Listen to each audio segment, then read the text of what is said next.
მოლოდინი ურთიერთობებში ქართულ ოცნებასა და ამერიკის შეერთებულ შტატებს შორის კახა კალაძემ გააჩინა და ბუნებრივია მას შემდეგ ჩვენ ოცნების სხვა წევრებთან და ლიდერებთან ვსვამთ კითხვას თუ რა აჩენს ამ იმედს ქართულ ოცნებაში და რა ინფორმაციაზე დაყრდნობით გვეუბნებიან რომ სიახლეები იქნება აპრილში.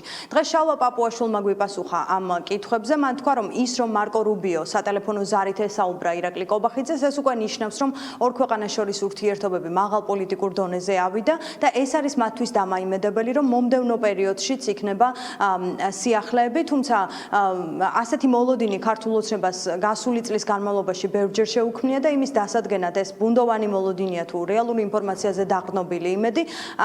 ჩვენ ბუნებრივია ვკითხეთ შალვა პაპუაშვილს რა სიახლეებს ელოდება, ეს იქნება მხოლოდ შეხვედრები, რაც გასულ პერიოდშიც ყოფილა შეერთებულ შტატებთან, თუ იქნება რეალური გადაწყვეტილება მიღებული აპრილში, რადგან ეს დროც სწორედ კახა კალაძემ მონიშნა.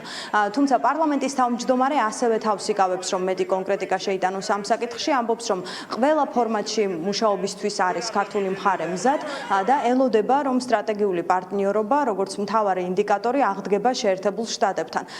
ამ კითხვებზე მთავარი პასუხი უნდა გაგვცეს ირაკლი კობახიძემ, ის ესაუბრა მარკო რუბიოს, თუმცა პრემიერ-მინისტრი არ ჩანს და შალვა პაპუაშვილს არ აქვს კონკრეტული პასუხი, რატომ გადაწყვიტა ირაკლი კობახიძემ რომ ამ დღეების განმავლობაში საერთოდ არ გამოჩნდეს მედიასთან და ამ კითხვებს პასუხი არ გასცეს. ის რომ შედგა საუბარი სახელმწიფო მდივანსა და საქართველოს პრემიერ-მინისტრს შორის, ეს არის სწორედ იმის მანიშნებელი, რომ ქვეყნებს და ხელისუფლებებს შორის ურთიერთობა მაღალ პოლიტიკურ დონეზე ავიდა. აპრილში ველოდებით იმას, რომ ამ საუბრის შედეგად მათ შორის იქნება უკვე შემდეგი ნაბიჯები ურთიერთობების გადატვირთვისგან მიმართული. ასე რომ ველოდებით რომ ვინმე ჩამოვა სახელმწიფო დეპარტამენტიდან. ნახოთ, ხედავთ თქვენ ბოლო პერიოდში რომ ვიზიტები არის გახშირებული სხვადასხვა დონის, სხვადასხვა შინაარსის, მაგრამ ერთი მიზნის მქონე ვიზიტები, რომ ის გაფუჭებული ურთიერთობა, რომელშიც მთავარი წილი წინა ამერიკის შეერთებულ შტატების წინა ადმინისტრაციას მიუძღვის, ეს ურთიერთობები გადაიტვირთოს. ასე რომ ყველა ეს ვიზიტი, რომელიც თქვენ ბოლო პერიოდში ნახეთ, სწორედ ამ მიზანს ემსახურება. მიზანი არის საქართველოსა და ამერიკის შეერთებულ შტატებს შორის პარტნიორობის არსებობა, რომელიც იქნება დამყარებული ურთიერთინტერესებზე, ხოლო სტრატეგიული პარტნიორობა ეს არის ინდიკატორი, რომელიც ჩვენ ყველაზე ნათლად გვაჩვენებს, რომ ამ მიზანს ვახცევთ. მედიასთან კომუნიკაციის სიხშირის და მოცულობის ხანგრძლივობის მხრივ საქართველოს ყავს ყველაზე აქტიური პრემიერ-მინისტრი. ფაქტობრივად hard talk-ის რეჟიმში ვართ ხოლმე ჟურნალისტებთან ნებისმიერ კითხვაზე, არ არსებობს კითხვა, რომელიც არ შეგიძლიათ დასვათ. ასე რომ მერწმუნეთ, რომ მასთანაც გექნებათ შესაძლებლობა ეს კითხვები დასვათ. შალვა პაპუაშვილს შევახსენეთ, რომ ახლა არის ყველაზე მეტად საჭირო ირაკლი კობახიძემ კითხვებს პასუხი გასცეს, თუმცა ის საჯაროდ ჯერჯერობით არ ჩანს.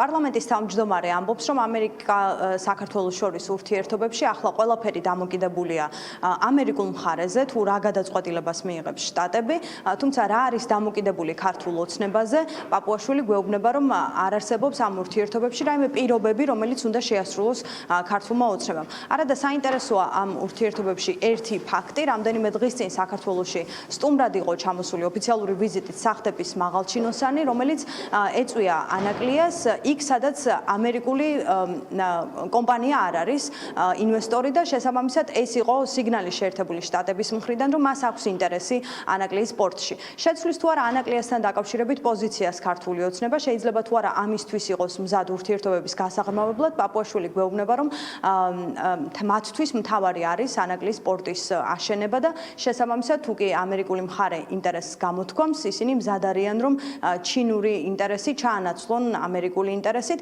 არ არის გამორიცხული ანაკლიის საკითხი იყოს ერთ-ერთი მთავარი პირობა, სადაც ჩინური გავლენების შემცირება მოთხოვა შეერთებულმა შტატებმა ქართულ ოცნებას. ეს ბუნებრივი არის კითხვა, რომელზეც პასუხი ოცნების ლიდერებმა და მათ შორის ირაკლი კობახიძემ უნდა გასცეს.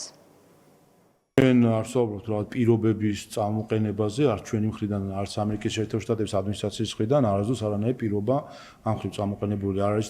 მთავარი არის რომ ანაკლიის ხმლათწვდომიანი პორტი როგორც ერთ-ერთი შემადგენელი ნაწილი შუა დერეფნისა, რაც არის არა მხოლოდ საქართველოს ეროვნულ ინტერესებში, არამედ ეს არის მათ შორის რეგიონულ ინტერესებში, განსაკუთრებით ევროპა-აზიის დაკავშირების მხრივ, რომ ეს პორტი აშენდეს, ფუნქციონირებდეს. მივესალმებით ნებისმიერ უცხოურ ინვესტიციას, რომელიც ჩვენი ქვეყნის ეროვნულ ინტერესების შესაბამისი არის.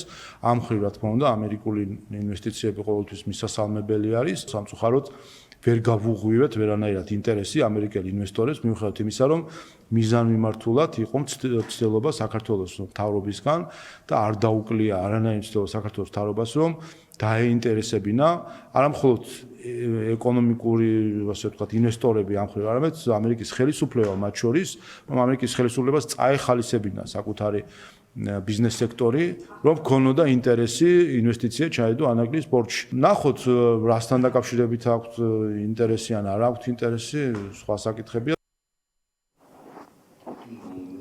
ასევე საგულისხმოა ის, რომ თუკი ქართული ოცნების ლიდერების განცხადებებს დავაკვირდებით შეერთებულ შტატებთან დაკავშირებით, ანტიამერიკული რიტორიკა არის ფაქტობრივად გამქრალი მათ ლექსიკონში, მათ განცხადებებში. ისინი აღარ საუბრობენ deep state-ზე, გლობალური ომის პარტიაზე, აღარ ამბობენ, რომ ყველაფერი დამოკიდებულია თუ რამდენად დაამარცხებს deep state-ს დონალდ ტრამპი და ახლა სავარაუდოდ იმედის მომცემი ინფორმაციის საფუძველზე უფრო პოზიტიურ ჭრილში საუბრობენ შეერთებულ შტატებზე, როგორც ქვეყანაზე, რომელთანაც გვაქვს ამდენ წლიანი თანამშრომლობა და სწორედ ამ თანამშრომლობაზე აპელირებს ხოლმე ქართული ოცნება, როცა გასული პერიოდის განმავლობაში ჩვენ სულ გვესმოდა მათი მხრიდან კრიტიკა შეერთებული შტატების შესახებ.